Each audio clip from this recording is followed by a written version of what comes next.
ने पढ़ना स्टार्ट किया था। ठीक है, तो क्या पढ़ा था अपन ने, भारतीय राष्ट्रीय कांग्रेस, इंडियन नेशनल कांग्रेस। ठीक है, तो क्या हुआ था, उस समय छोटे छोटे दल बनाए जा रहे थे। ठीक है, दल बनाए जा रहे थे तो उसमें क्या हुआ था, लोग जगह जगह पर विरोध कर रहे थे। ठीक है, तो अंग्रेज जो लोग थे, ब्रिटिश अधिकारी थे, वो कहाँ तक विरोधों को दबाएं। ठीक है, उन्होंने एक फैसला लिया और सभा बुलवाई कि आप क्यों ना एक बड़ा अपना बड़ा संगठन बना लिया जाए। ठीक है, जिसमें आपकी जो भी मांगे होंगी वो हम स्वीकार कर लेंगे, आप जगह जगह पर विरोध न करें। ठीक है, तो एक क्या था, ठीक है, संस्थापक कौन थे, ब्रिटिश अधिकारी थे जिनका नाम क्या था, एओ ह्यूम।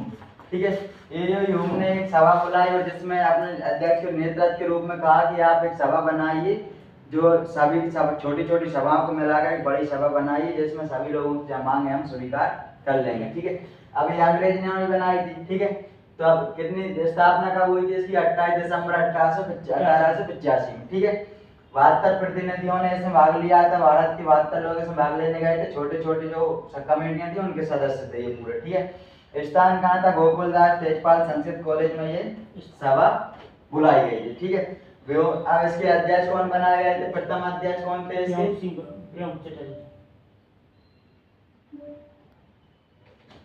प्रथम अध्यक्ष कौन बनाए गए थे, व्योमेश चंद्र बनर्जी बनाए गए। ठीक है, अब इनकी सभाएं होती थी, हर साल सभाएं होती थी और हर साल कोई नए रणनीतियां और नए कानून लेके आते थे। ठीक है, इनकी मांगे ये रिपोर्ट तैयार करके ब्रिटिश अधिकारियों को देते थे। तो पहली सभा कहाँ पर हुई थी, 1885 में महाराष्ट्र में हुई थी, जिसके अध्यक्ष कौन बनाए गए, व्योमेश चंद्र बनर्जी। 1885 के बाद 1886 में कहाँ पर हुई, कलकत्ता में हुई, जिसके अध्यक्ष कौन बनाए गए, दादा भाई नौरोजी। ठीक है, जिसके बाद थर्ड हुई थी मद्रास में। ठीक है, 1887 में, जिसके अध्यक्ष कौन थे, बदरुद्दीन तैयबजी। ठीक है, इसके बाद 1888 में इलाहाबाद में एक कमेटी बुलाई गई जिसके अध्यक्ष जॉर्ज झूले थे। ठीक है, इसी प्रकार ये सभाएं हर साल चलती थी, हर साल अध्यक्ष बनाए जाते थे। ठीक है, तो 1885 से अब इन्होंने क्या किया, अब यहाँ पर एक बड़ा संगठन बन गया, पूरे भारत के लोग एक साथ जुड़ गए। तब इन्होंने जो भी ब्रिटिश अधिकारियों के खिलाफ रणनीतियां बनाना था वो स्टार्ट कर दिया, अभी एक साथ आ गए। ठीक है, तो कहने का मतलब अंग्रेजों ने तो अपनी सेफ्टी वॉल के रूप में ये बनाए थे कि ये सभी लोग हमारे एक नजरिए में रहेंगे, हमारे नीचे रहेंगे। ठीक है, लेकिन ये सभी लोग मिलकर के उन्होंने क्या किया, उसका फायदा उठा लिया। ठीक है, फायदा उठा सभी ने एक साथ विरोध करना स्टार्ट कर दिया। तो कहा जाता है अंग्रेजों ने अपनी कबर स्वयं ही खोद ली थी इस पार्टी को बनाकर। ठीक है, अब इसके बाद अपन ने क्या पढ़ा था, 1885 लेकर 1907 तक कांग्रेस में हर साल आयोजन होता था। ठीक है, हर साल कमेटी बुलाई जाती थी और रिपोर्ट तैयार की जाती। ठीक है, लेकिन 1907 तक चली। अब 1907 में क्या होता है, कुछ घटना होती है। ठीक है, जैसे ही 1907 में क्या घटनाएं होती हैं, 1907 से पहले 1905 में मुस्लिम लीग का गठन हो जाता है। ठीक है, मुस्लिम लीग का गठन होने से जो मुस्लिम संप्रदाय था उन्होंने अब कहा कि हम अलग से हमारा पंथ बनाएंगे, अलग से हमारी सभा बनाएंगे। ठीक है, अब 1905 में मुस्लिम लीग बन गई। ठीक है, तो 1905 में क्या हुआ था, एक लॉर्ड कर्जन नाम का क्या था व्यक्ति था जिसने बंगाल का 2 पार्टों में विभाजन कर दिया था। ठीक है, बंगाल का पश्चिम बंगाल को बनाया गया जिसमें बिहार का पार्ट, बंगाल का और उड़ीसा का भाग था जिसमें हिंदी बाहुल्य जनसंख्या ज्यादा थी, तो इसको पश्चिम बंगाल बना दिया। ठीक है, उसी समय पूर्वी बंगाल था, तो असम पूर्वी बंगाल जिसमें मुस्लिम जनसंख्या बाहुल्य थी। अब बंगाल का विभाजन क्यों किया गया, तो बंगाल एक समृद्ध प्रांत था। ठीक है, कोस्टल एरिया समुद्री क्षेत्र से जुड़ा हुआ था, तो व्यापार का महत्वपूर्ण केंद्र था। अब इतनी बड़ी जनसंख्या के ऊपर एक साथ नियंत्रण करना आसान नहीं था। ठीक है, तो क्यों अंग्रेजों ने सोचा क्यों ना हम इसको 2 पार्टों में डिवाइड कर दें, जिससे आपसी मतभेदों में लड़ते रहेंगे, एक साथ हिंदू कर दें, एक साइड मुस्लिम कर दें, तो ये दोनों बात आपस में लड़ते रहेंगे और हम इसका फायदा फूट डालो शासन करो की नीति से उठा लेंगे। ठीक है, अब इसके बाद अपन ने क्या पढ़ा, ये स्टार्ट हुआ था। तो 1907 में क्या हुआ था, फिर अब मुस्लिम लीग बढ़ चुकी थी।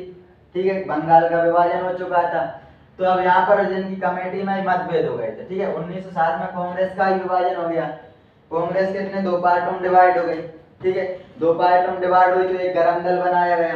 ठीक, गरम दल में कौन, लाल बाल पाल और तिलक थे, जिनके पूरे नाम लाला लाजपत राय, बाल गंगाधर तिलक, बिपिन चंद्र पाल और तिलक थे। ठीक है, बाल गंगाधर तिलक। ठीक है, अब नरम दल में कौन आते, नरम दल में सुरेंद्र नाथ बनर्जी, फिरोजशाह मेहता, गोपाल कृष्ण गोखले। इन्होंने फैसला लिया कि हम अब क्रांति करके ही देश को आजाद कराएंगे, देश में स्वशासन लेकर आएंगे। और इन्होंने क्या फैसला लिया था, हम उनकी मांगों को रिपोर्ट तैयार करके देंगे, वो हमारी मांगे स्वीकार करेंगे, इस कारण से हम देश में आंदोलन करेंगे। तो इनका अहिंसा करना हो गया था और इनका अहिंसा चल रहा था, ठीक है। तो ये हो गया था। अब इसके बाद 1919 में क्या होता है, पार्लियामेंटो रिफॉर्म आता है, ठीक है। अब जनता विरोध करने लगी, जगह जगह प्रदर्शन करने लगे, तो अंग्रेज क्या फिर सुधार लेके आते थे, हम आपके लिए जो मांगे आपकी स्वीकार करेंगे, जो भी आप कह रहे हैं वो मानेंगे, ठीक है। तो अब जनता मुस्लिम लीग ने कहा कि हमें अलग से इलेक्शन चाहिए, ठीक है। तो इन्होंने सांप्रदायिक प्रतिनिधित्व बना दिया, जिसमें मुस्लिम एवं हिंदुओं के लिए अलग अलग चुनाव थे। अब फिर सांप्रदायिक प्रतिनिधित्व का मतलब क्या होता है कि जहाँ से पार्टी का नेता भी मुस्लिम ही लोग होगा, ठीक है, पार्टी का नेता भी मुस्लिम ही चुना जाएगा और जो वोट डालने वाले लोग होंगे वो भी मुस्लिम ही होंगे। तो ये पक्का है कि जीतने वाला ही मुस्लिम ही होगा, ठीक है। तो इसके बाद संसदीय सरकार प्रणाली लेके आए वो उसी में, इस रिफॉर्म में ही निरंकुश सरकार हो गई, सरकार के ऊपर कोई अंकुश नहीं लगाया जाता था। जिसके बाद सत्येंद्र प्रसाद सिन्हा थे, जिनको गवर्नर की कार्यकारिणी का एक सदस्य बना दिया गया था, हम आपके लिए जो मांगों में, क्योंकि भारतीयों को पद नहीं दे रहे थे, तो इन्होंने एक इस प्रकार के सिन्हा को एक पद दे दिया था, हम आपका पद भी देना स्टार्ट करते हैं, ठीक है। तो जनता ने विरोध कर दिया था, ठीक है।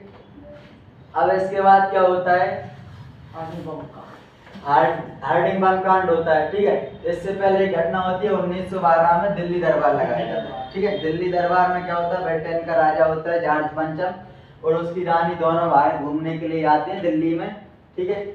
और वहीं पर फैसला लेते हैं 1 अप्रैल 1912 को दिल्ली भारत की राजधानी बनाई जाएगी, ठीक है। इससे पहले राजधानी क्या थी, कलकत्ता थी, ठीक है। कलकत्ता राजधानी थी, ये वहां से ट्रांसफर होकर कहा दिल्ली बना दी है, ठीक है।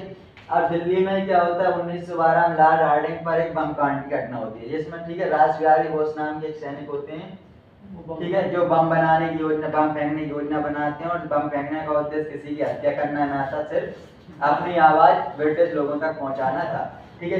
लेकिन क्या होता है वहां पर अपनी सभा में बैठे थे